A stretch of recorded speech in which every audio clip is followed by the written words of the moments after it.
Selanjutnya terdengar Mai sejenar bertanya, "Yoyo Rumpung, selain kau dan Gemak Paron, siapakah yang termasuk orang penting dalam gerombolanmu?"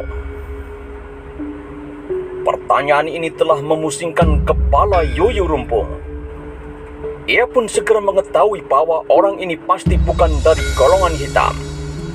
Sebab dari golongan itu pada umumnya sudah mengenal siapa-siapa yang menjadi orang-orang terpenting dalam gerombolan masing-masing. Ketika sampai beberapa lama ia tidak menjawab, terasa tekanan lutut di punggungnya semakin keras, sehingga ia terpaksa berkata, "Apakah kepentinganmu dengan mengetahui orang-orang kami? Ini adalah soalku. Yang kupinta hanyalah kau sebutkan nama-nama itu. Dan jangan bohong," jawab Mai sejenar. Sementara itu punggung Yoyo Rumpung semakin terasa sakit, sehingga akhirnya ia tak dapat mengelak lagi. Gemak Paron adalah orang kedua dalam gerombolan kami, sedang aku adalah orang ketiga, jawab Yoyo Rumpung. "Siapakah orang yang pertama?" tanya Mai sejenar lagi. "Orang pertama adalah Kakang Sri Gunting." "Kenapa bukan Sri Gunting itu yang pergi untuk mencuri pusaka-pusaka itu?" "Kakang Sri Gunting sedang tidak ada di rumah." "Kemana dia?" "Ke Nusa Kambangan." "Ke tempat Joko Soko?" Mendengar pertanyaan Mai sejenar itu, Yoyo Rumpung menjadi bertambah heran. Rupanya orang ini sudah agak banyak mengenal tokoh-tokoh hitam. Karena itu ia harus lebih berhati-hati, sebab mungkin malahan seluruhnya sudah diketahui, sehingga pertanyaan-pertanyaannya hanya merupakan sebuah pancingan saja. Maka jawab Yoyo Rumpung selanjutnya, "Iya, Kakang Sri Gunting pergi ke tempat Joko Soko." Mai sejenar mengangguk-angguk. Taulah ia bahwa kekuatan gerombolan hitam itu benar-benar seimbang, sehingga pertemuan akhir tahun di Rawa Pening benar-benar akan menarik. Ketika Mai sejenar tidak memerlukan hal-hal lain lagi, segera Yoyo Rumpung dilepaskan. Tetapi ia tidak membiarkannya pergi berkuda. "Yoyo Rumpung, kau boleh pergi. Tetapi aku ingin meminjam kudamu, sedang kau dapat mencari kuda Gemak Paron untuk kau pakai. Aku temukan tadi mayatnya di luar hutan. Kalau kau akan mencarinya, pergilah membelok ke selatan di mulut lorong ini," kata Mai sejenar. Mai sejenar sengaja membiarkan Yoyo Rumpung berjalan kaki dan menunjukkan arah yang salah atas mayat Gemak Paron, supaya orang ini tidak segera sampai di Rawa Pening. Ia berharap untuk dapat mendahului kakak beradik uling itu.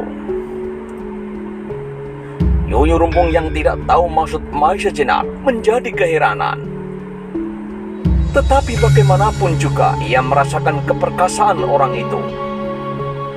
Maka ketika ia mendapat kesempatan untuk pergi, segera ia pun meloncat dan melangkah cepat sekali menjauhi Mai sejenar. Meskipun ia menggerutu tak habisnya karena kudanya dirampas, sedangkan Mai sejenar merasa mendapat keuntungan dengan pertemuannya dengan Yoyo Rumpung. Ia sudah mendapat gambaran sedikit tentang kekuatan gerombolan uling Rawa Pening. Sedangkan keuntungannya yang lain, ia dapat menghambat di jalan orang itu, sehingga kemungkinan untuk dapat mendahului sampai ke Gunung Tidar semakin besar. Sedangkan kuda yang dirampasnya sama sekali tak diperlukannya. Sebab dengan kuda itu, ia tidak lagi bebas untuk dapat menyusup ke gerumbulan apabila ia berjumpa dengan orang yang perlu dihindari. Juga jarak yang ditempuhnya sudah tidak begitu jauh lagi.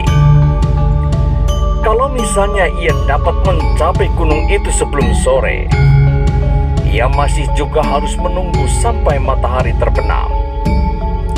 Maka akhirnya dilepaskannya kuda Yuyu Rumpung itu, dan Maisa Jenar melanjutkan perjalanannya dengan berjalan kaki. Sementara itu cahaya merah telah membayang di langit mewarnai mega yang bertebaran. Sedang di dalam hutan, sinar matahari yang sudah sangat lemah itu tidak kuasa lagi untuk melawan kegelapan yang perlahan tapi pasti akan turun menyeluruh sampai ke segenap lekuknya. Malam itu seperti biasa dalam perjalanannya di hutan, Maisa Jenar memilih tempat tidurnya di atas cabang pohon untuk menghindari serangan binatang buas. Meskipun hutan itu tidak sekarang hutan mentau, tetapi di dalamnya hidup pula jenis harimau yang cukup berbahaya, yaitu harimau loreng.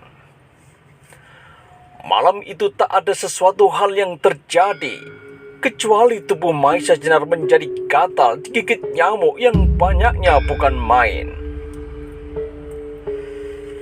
Ketika langit di sebelah timur mulai meremang, Maisa Jenar segera turun dari tempat istirahatnya.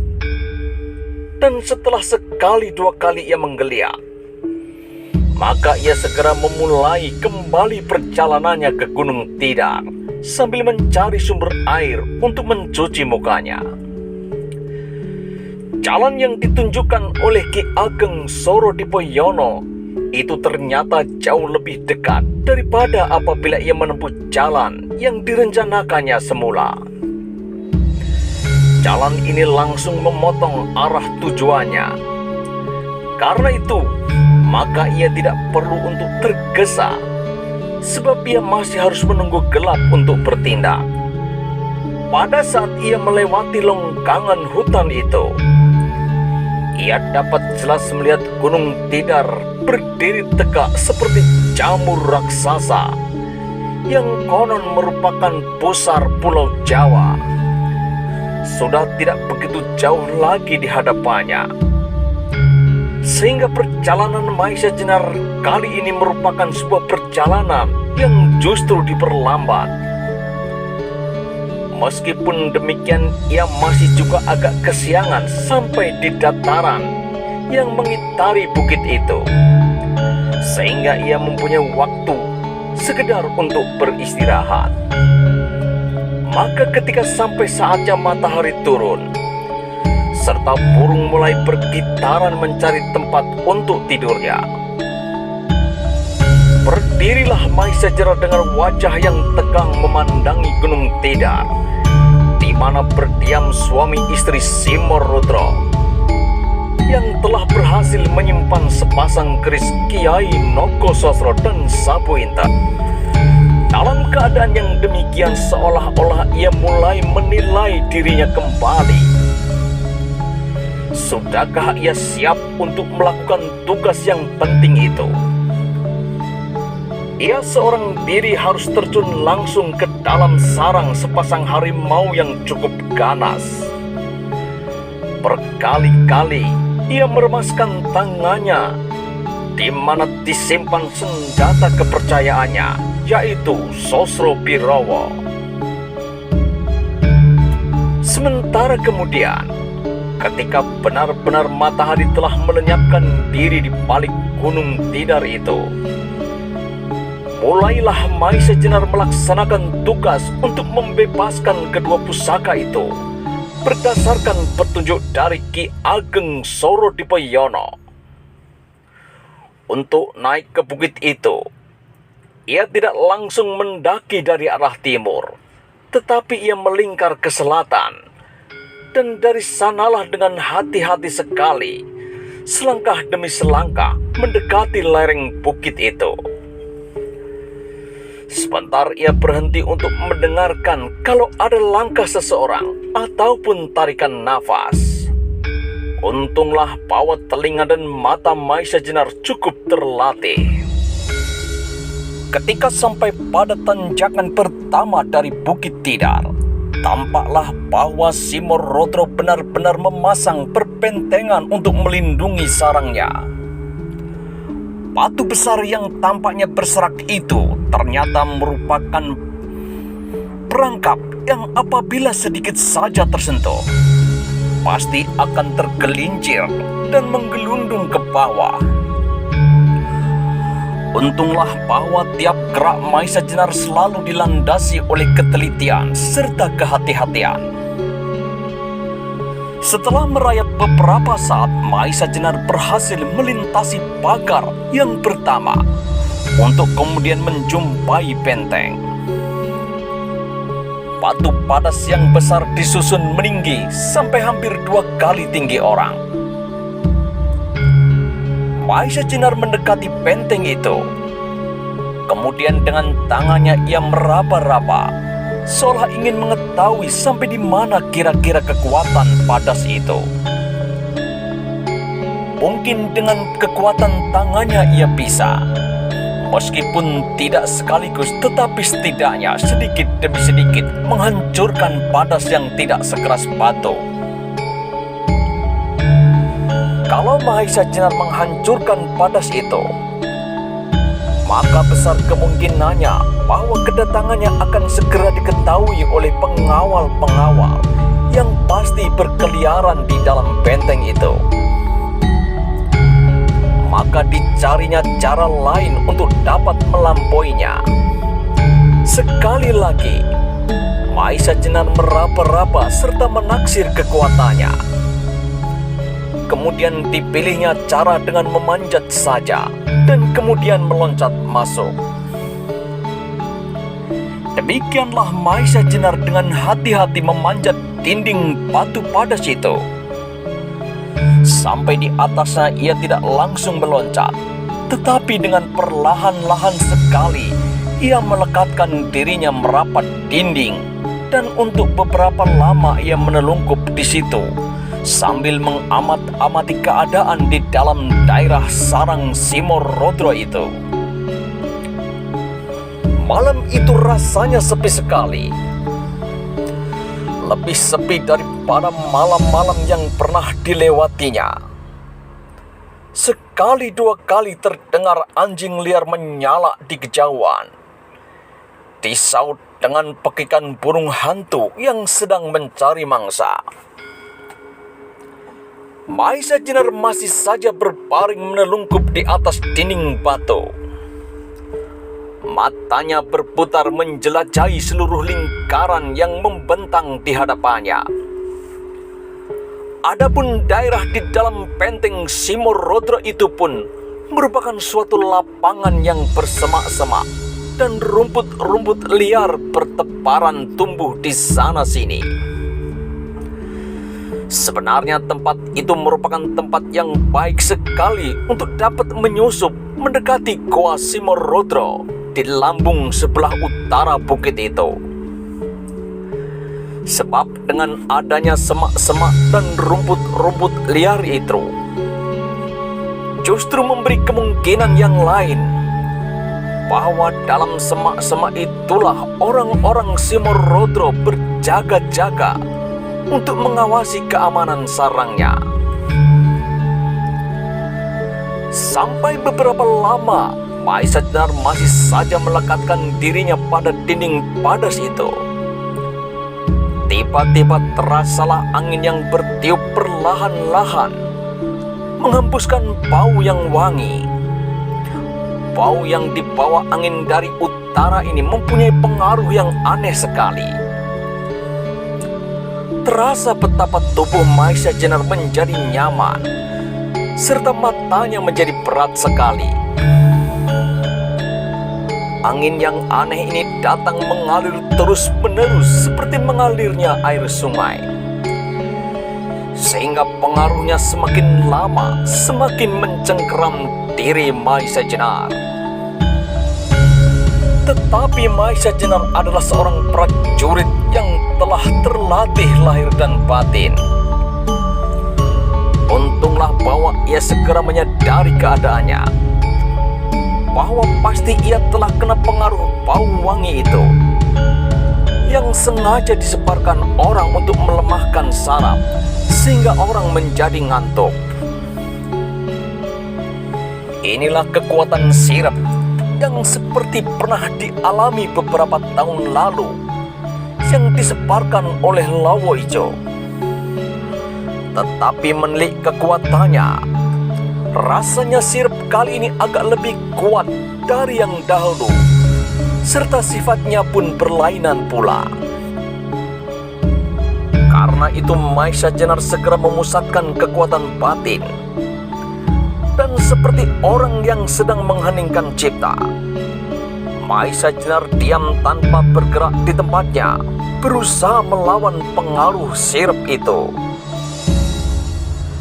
Meskipun agak lambat, tetapi sedikit demi sedikit ia berhasil menguasai dirinya kembali, sehingga akhirnya ia merasa bahwa ia telah lepas dari daya sirap itu.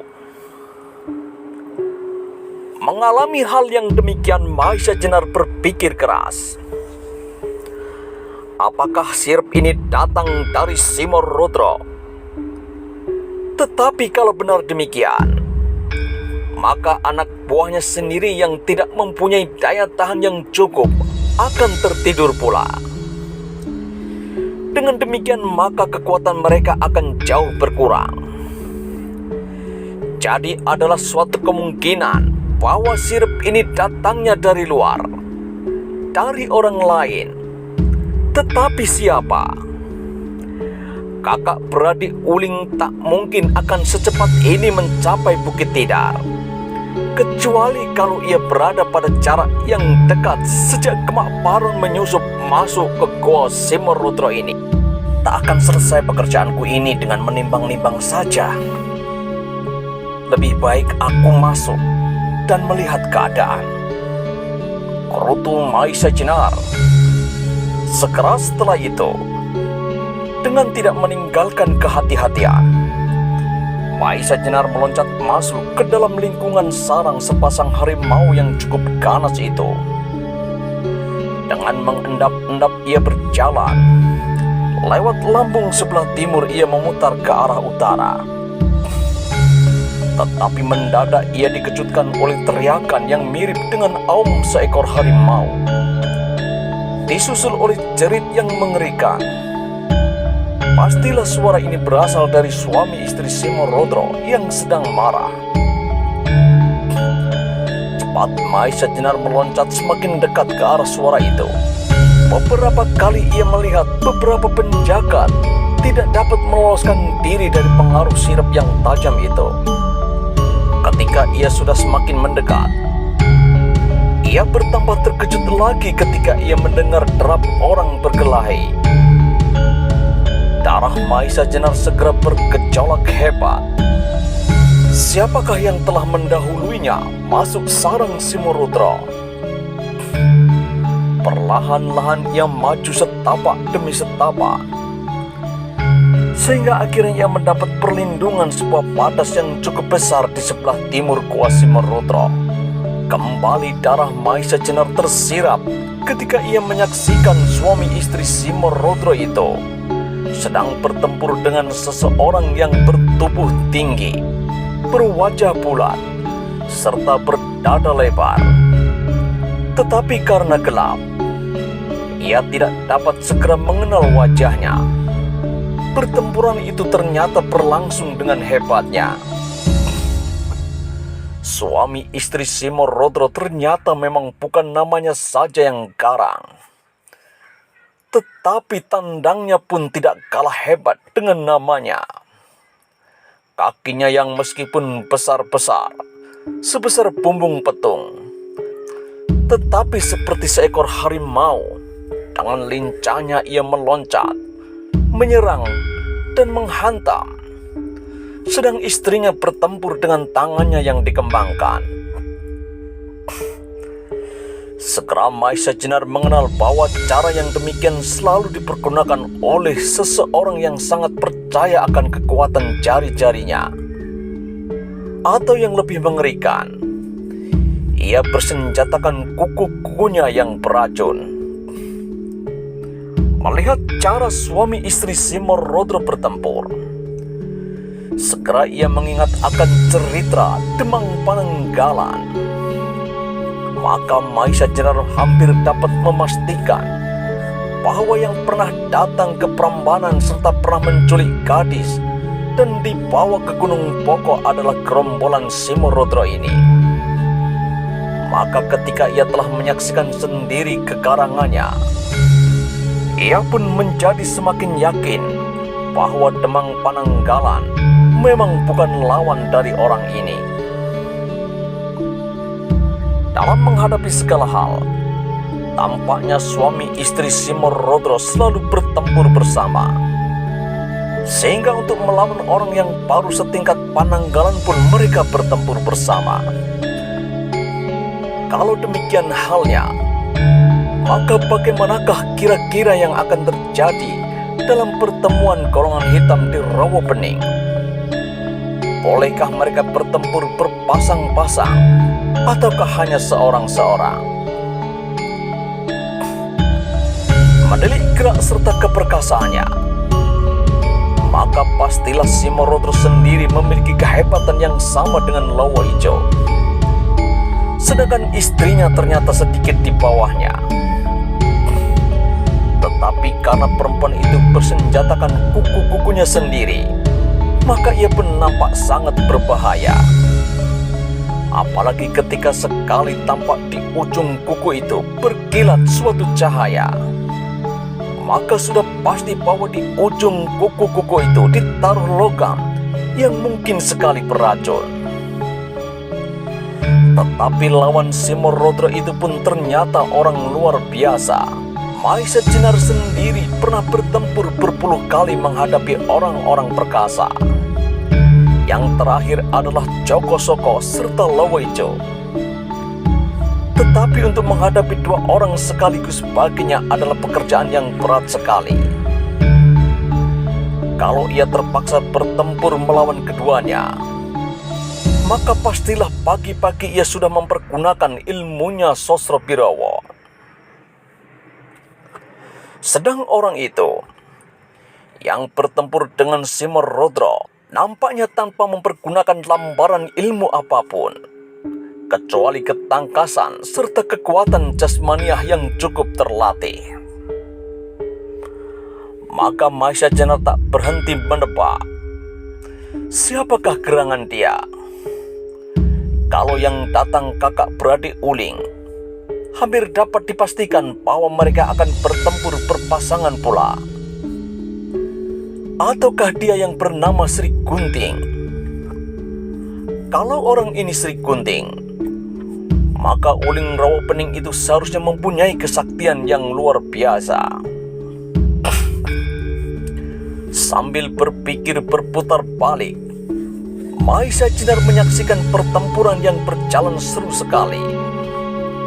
Berkali-kali suami istri Simorrodro itu mengaum dan memekik hebat dibarengi dengan serangan-serangan yang sangat berbahaya. Tetapi orang yang melawannya itu meskipun agak kerepotan, selalu juga berhasil menghindar. Bahkan beberapa kali ia dapat mengadakan pembalasan. Gerak suami istri Simorrodro itu nampaknya memang serasi sekali dalam keganasannya. Mereka selalu berhasil saling mengisi dengan gerak-gerak membingungkan. Kadang-kadang mereka tidak menyerang, tetapi hanya berlari berputar mengelilingi lawannya. Dan kadang-kadang mereka bersama-sama menerkam dari arah yang berlawanan. Sebaliknya, lawannya pun memiliki ketangkasan yang luar biasa pula. Sekali-kali ia melesat jauh, tetapi sesaat kemudian ia sudah berdiri di satu sisi dari kedua-duanya dan menyerang dengan pukulan yang dahsyat. Beberapa kali ia melingkar, meloncat dan berputar selagi masih di udara. Tangannya bergerak menyambar-nyambar, seolah-olah berubah menjadi seorang raksasa jelmaan Arjuna Sosrobahu yang mempunyai 1000 tangan, memegang 1000 macam senjata dalam cerita pewayangan. Demikianlah maka pertempuran itu berlangsung dengan dahsyatnya. Tetapi karena Simorudra seolah-olah dapat mensenyawakan diri serta kekuatannya, maka semakin lama tampaklah bahwa lawannya semakin terdesak. Melihat keadaan itu, otak Mahisajana bekerja keras. Bagaimanakah kalau ia mengambil keuntungan dari pertempuran itu? Ia masih belum tahu sama sekali siapakah gerangan yang bertempur itu. Tetapi menurut perhitungan Mahisajana, ia lebih baik melawan yang seorang itu apabila terpaksa, daripada melawan Simorudra suami istri. Karena itu ia memutuskan untuk meneruskan diri dalam kancah pertarungan untuk membantu lawan Simorudra. Dan sesudah itu ia akan mengadakan perhitungan dengan lawannya. Mudah-mudahan lawan Simorudra itu tidak bermaksud sama dengan kedatangannya, sehingga ia tidak perlu berhadap-hadapan sebagai lawan. Setelah Mahisajana mendapatkan ketetapan hati, maka segera ia mempersiapkan diri. Dibetulkannya ikat pinggangnya, kancing-kancing bajunya, dan ikat kepalanya, supaya nanti tidak mengganggunya. Demikianlah dengan menggeram keras untuk menandai kehadirannya, Mahisajana langsung menyerang istri Simorudra dengan suatu kepercayaan bahwa ia telah dibebaskan dari akibat racun karena jasa kawan sepermainannya, Anis dari Selo. Racun lowo ijo yang didapatkannya dari Pasingsingan pun tak berhasil membunuhnya. Apalagi jenis racun lain yang tidak berasal dari orang seperti Pasingsingan. Kedatangan Mahisajana sangat mengejutkan mereka yang sedang bertempur, sehingga suami istri Simorudra berloncatan mundur. Lawannya pun sejenak berdiri termangu, sehingga untuk sesaat suasana jadi hening, sepi seperti daerah kematian yang mengerikan. Tetapi hal yang sedemikian itu tidak berlangsung lama, sebab terdengar suara parau Simorudra membentak Mahisajana. "Hei, siapa kau yang ikut serta mengantarkan nyawa?"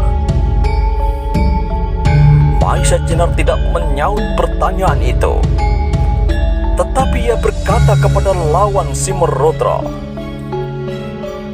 "Aku belum mengenal Tuan, tetapi aku berdiri di pihak Tuan." Sebelum orang itu menjawab, terdengar teriakan istri Simorudra, "Kami akan bunuh kalian berdua." Istri Simorudra tidak menantikan lagi jawaban, tetapi dengan lompatan yang garang, dia menyerang dengan kuku-kukunya yang diarahkan kepada Mahisajana. Segera pertempuran itu dimulai kembali. Tetapi sekarang Simorudra tidak dapat lagi mengurung lawannya, sebab sekarang mereka harus berhadapan satu lawan satu. Meskipun demikian, tidak segera dapat dilihat siapakah yang akan dapat memenangkan pertempuran itu. Suami istri Simorudra yang menjadi semakin marah, itu bertempur semakin garang pula. Mereka segera mengerahkan tenaga serta kesaktian mereka untuk segera dapat membinasakan lawan-lawannya yang berani memasuki daerahnya, apalagi berani menantangnya. Dalam keadaan demikian, lawan Simorudra itu sempat juga menyaksikan Mahisajana bertempur. menyaksikan kelincahannya, keperkasaannya, serta kepercayaan dirinya. Seperti lazimnya seorang perwira, ia pun menjadi berpikir tentang Maisa Jenar. Sebab orang yang memiliki kehebatan yang sampai ke tingkat itu pastilah bukan orang sembarangan. Pertempuran itu berlangsung terus, tetapi dalam beberapa saat kemudian tampaklah bahwa Maisa Jenar berhasil menguasai lawannya. Sebaliknya orang yang telah bertempur itu pun, setelah lawannya berkurang seorang, dapat pula sedikit demi sedikit mendesak musuhnya. Dengan demikian pertempuran itu ternyata sudah tidak seimbang lagi. Dalam kemarahannya, suami istri Simorudra itu bertempur semakin puas, liar dan kasar. Sedangkan lawannya tampaknya tetap tenang dan yakin. Sesaat kemudian terdengar suara yang aneh keluar dari mulut Simorudra. Suara jeritan yang mirip dengan apa-apa. Apalagi setelah itu, tampak pula gerak-gerak mereka yang mencurigakan. Meskipun mereka bertempur terus, tampak bahwa mereka sedang berusaha untuk mendekati lubang gua.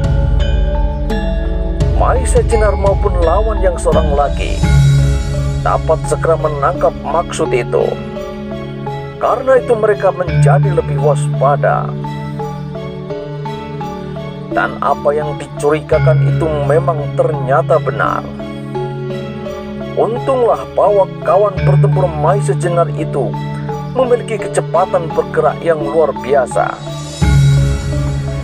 Sehingga ketika pada suatu saat, dengan sekali gerakan, suami istri Simorudra itu meloncat akan memasuki guanya. Secepat itu pula kawan bertempur Maisa Jenar itu meloncat menghalang-halangi. Kembali Simorudra mengaum hebat karena marahnya. Bersamaan dengan itu geraknya menjadi semakin liar. Tetapi keadaan itu tetap tidak menolong dirinya, sehingga mereka tetap terdesak terus. Dalam keadaan yang demikian, sekali lagi terdengar suara aneh dari harimau liar itu. Tetapi kali ini ternyata mereka lebih berhati-hati. Demikian teriakan itu berhenti. Demikian mereka meloncat cepat seperti didera halilintar ke balik sebuah batu besar di samping guanya. Segera Maisa Jenar dan kawan pertempurnya itu memburu, tetapi terlambat.